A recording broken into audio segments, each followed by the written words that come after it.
In Rajgir, the renowned physician Kibala was widely acclaimed, with almost everyone calling him the great physician king. Whether kings, ministers, or common people, whenever they fell ill, they would seek his medical treatment. With his extraordinary medical skills, Kippo could cure almost all patients. Even those with chronic ailments that seemed incurable could be resolved effortlessly under his care. His reputation spread widely, and many said that whenever Chipa took action, the patient would surely be cured. However, despite having saved countless lives, his heart remained restless. Each time he saw patients writhing in pain due to illness, especially those whose diseases were terminal and beyond cure, Payava was always filled with endless confusion and helplessness. Although he has done his utmost, he cannot change an unavoidable fact. Not all patients can be healed. Especially when facing terminally ill patients, Javaka often asked himself why people must endure such suffering. This confusion gradually caused Sariputra to waver during the treatment process. He began to doubt whether simply curing physical ailments truly addresses the root of the problem. What does suffering ultimately represent? What is the true meaning of healing? These questions lingered persistently in his mind, like a door that had never been opened. Just as he was perplexed and confused, one day a special patient entered his clinic. This monk named Shanming appeared no different from ordinary people, yet his illness was extremely severe, with his whole body ulcerated and emitting a foul stench of decay. Logically, a patient like him should have been in extreme agony, even on the brink of death.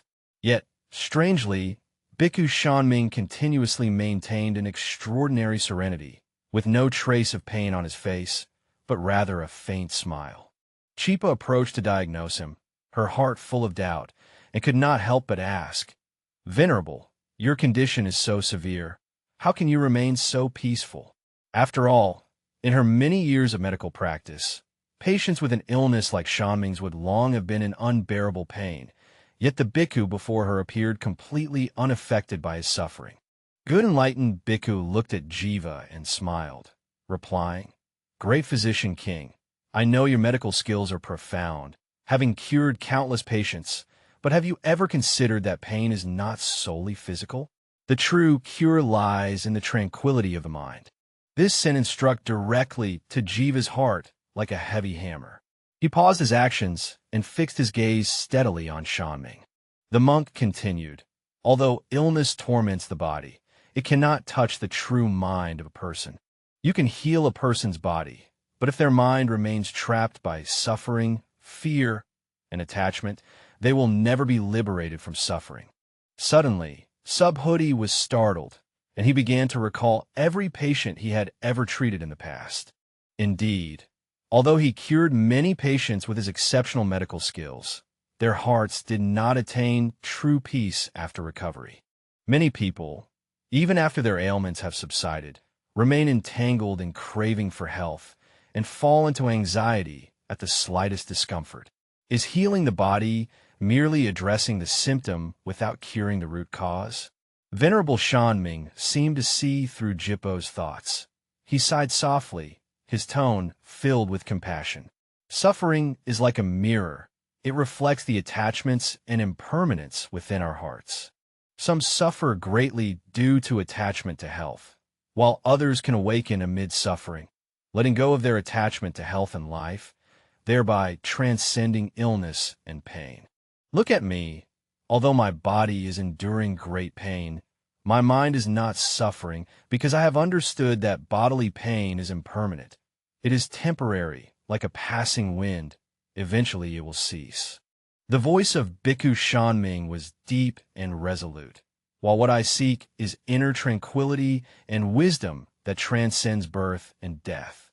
When you let go of attachment to the physical body, true freedom and liberation manifest in every moment within your heart. Jipa's heart was deeply shaken. He seemed to suddenly realize that sickness and pain are not invincible enemies. It is merely an expression of the impermanence of life, serving as an opportunity to aid our awakening. Through illness and pain, we can more clearly perceive our attachments and see how we suffer due to fear, desire, and impermanence. When a person is able to transcend these, they can maintain inner peace and tranquility in any adversity. What you're saying is precisely what I have never understood. The jewel softly said, pain and illness may not be merely suffering. They can also become opportunities for our awakening, serving as a doorway leading from the depths of our heart toward liberation. Venerable Shanming nodded and said, yes, illness and pain confront us with our impermanence and the attachments within our hearts. Only when we cease to resist it and instead embrace it can we truly transcend it. Suffering is merely a bridge leading us to wisdom, not an obstacle. After the departure of the Venerable Shanming, his father fell into deep contemplation once again. He began to realize that the medical skills he pursued were still far from truly relieving patient suffering. With this doubt in mind, he decided to seek the Buddha's guidance, hoping to find deeper answers. At the Jichu monastic assembly, the Buddha was expounding the Dharma and leading the disciples to disperse.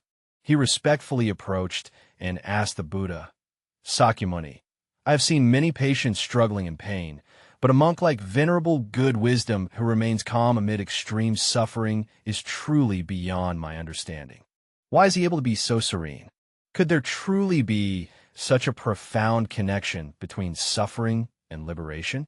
The Buddha looked gently at Subha, smiled softly, and began to answer her with his profound and serene voice. Bhava, you are an excellent physician, skilled in medicine, able to help many beings be liberated from suffering and illness. Have you ever considered that illness is not merely a torment of the body, but actually a manifestation of the four dharmas of impermanence, suffering, emptiness, and nirvana? Kipava listened attentively as the Buddha continued. Suffering is a manifestation of impermanence. Impermanence means that all things are subject to change. Birth, aging, sickness, and death are natural laws. Neither health nor illness is eternal. The suffering you perceive is like dust in the wind. It may exist momentarily, but ultimately it will disperse with the breeze. It reminds us to recognize that everything is impermanent and nothing can last forever. Kiparo, deep in thought, Buddha continued, suffering is also manifested through illness. Suffering is not merely physical pain, but a pain born from attachment. Sentient beings suffer due to their attachment to health and their clinging to the permanence of life. It is precisely because of this that people experience fear and suffering in the face of birth and death. But if one can see through these attachments, one can perceive the seeds of liberation even amidst suffering and illness. The emptiness of illness refers to the fact that it is not inherent or unchangeable. Suffering and illness are closely connected to our perceptions of them and our attachments. When you regard illness and pain as unavoidable suffering, they appear burdensome and insoluble. But if you can understand that illness and pain are merely temporary phenomena of body and mind, and align with the law of impermanence, you can let go of attachment to them and transcend the suffering they bring. The Buddha looked deeply at Subhuti and slowly said, ultimately, even sickness guides us toward nirvana.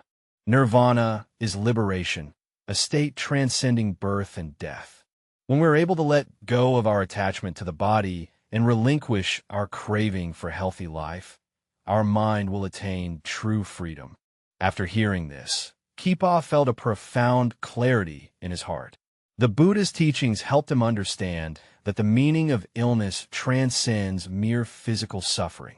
When people are able to let go of their attachment to health and life in the depths of their hearts, and accept the impermanence and transience of illness, they can attain liberation from within, transcend the bondage of birth and death, and enter the state of nirvana.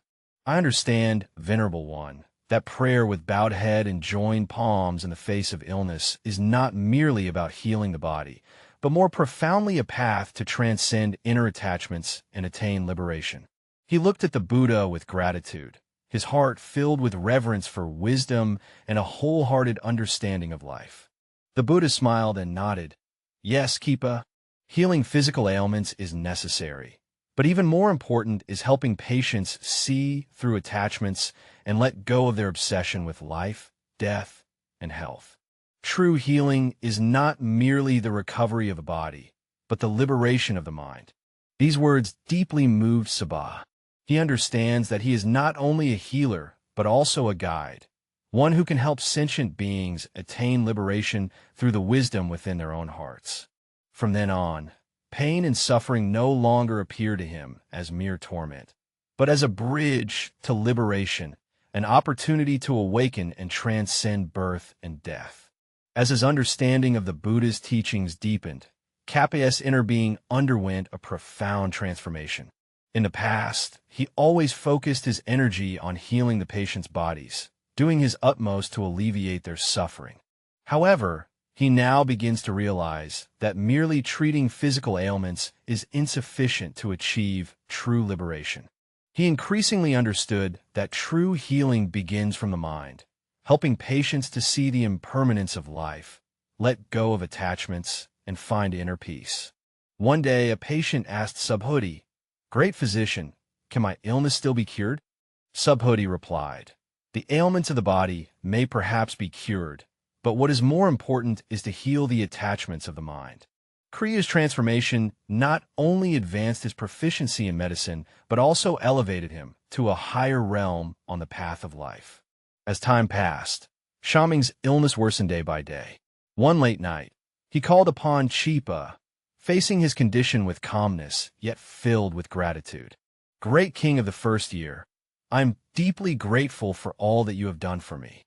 Although the illness has not yet lessened, my heart has attained true liberation." Kipa tightly grasped Bhikkhu Shaming's hand, filled with deep emotion, and said, "It is you who taught me an important truth. As healers, we must not only treat the patient's physical ailments, but also assist them in relinquishing the attachments of the heart." Venerable Shanming smiled gently and said, "Life is like a dream, an illusion, a bubble, a shadow. Suffering is the same. When we see through these illusory things, we are able to touch nirvana.